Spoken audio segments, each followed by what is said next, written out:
Kalratri junction. Bharat के एक सुनसान इलाके में स्थित कालरात्रि जंक्शन नाम का रेलवे स्टेशन दशकों से बंद पड़ा था।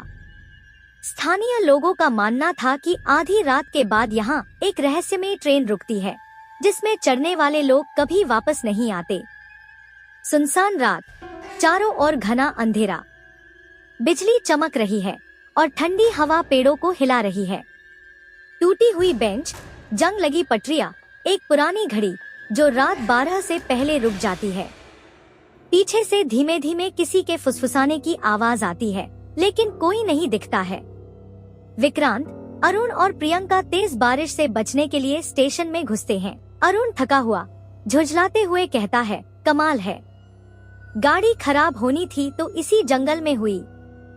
प्रियंका हाथ मलते हुए कहती है, यह जगह बहुत अजीब लग रही है, हमें यहाँ नहीं रुकना चाहिए।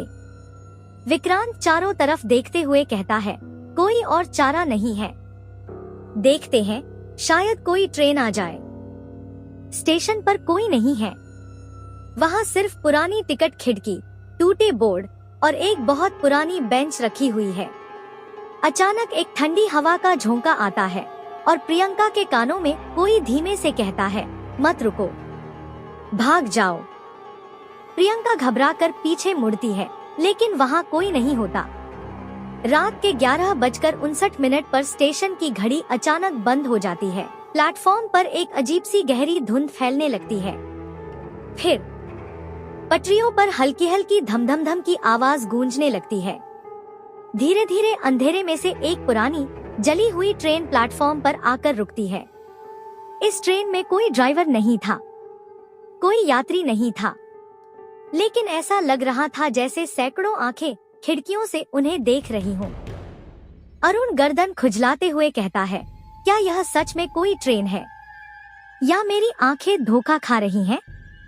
प्रियंका धीमे स्वर में कहती है, हमें इसमें नहीं चढ़ना चाहिए। विक्रांत साहस दिखाते हुए कहता है, अगर यह ट्रेन जा रही है तो हमें इसे मिस नहीं करना चाहिए। ट्रेन के दरवाजे खुद ब खुद एक भयानक चिरचिराहट के साथ खुल जाते हैं। अंदर से एक ठंडी सड़ी हुई बदबू आती है।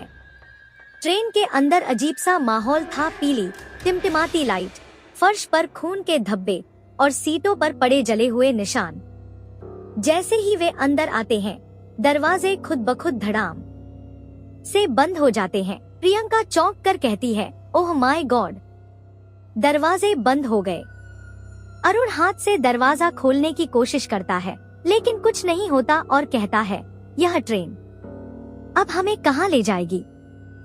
तभी ट्रेन की लाइट्स एक सेकंड के लिए बंद हो जाती है। अंधेरे में किसी के सिसकने की आवाज आती है। जब लाइट दोबारा जलती है तो वे एक अजीब चीज देखते हैं। ट्रेन की आखिरी सीट पर एक अज्जला आदमी बैठा हुआ था।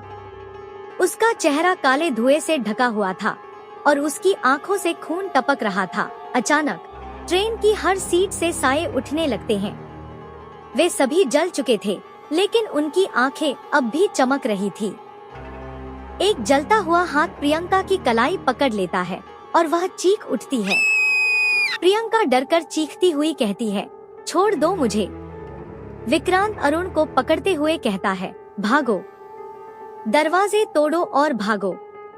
अरुण दरवाजे की तरफ दौड़ता है, लेकिन दरवाजे के शीशे में उसकी खुद की जली हुई लाश दिखाई देती है। विक्रांत पीछे मुड़कर देखता है और वह अधजला आदमी अब उसके ठीक सामने खड़ा था। वह धीरे से फुसफुसाया, अब तुम इस ट्रेन के यात्री हो। तभी ट्रेन की स्पीड बढ़ जाती है। बाहर कुछ भी नहीं था, सिर्फ काला अंधेरा। सुबह के 5 बजे कालरात्रि जंक्शन पर एक पुराना टिकट कलेक्टर आता है। स्टेशन फिर से वीरान पड़ा था, लेकिन वहाँ एक पुरानी फटी हुई टिकट पड़ी थी, जिस पर लिखा था, यात्री विक्रांत, अरुण, प्रियंका। लेकिन वे कभी ट्रेन में चढ़े ही नहीं थे।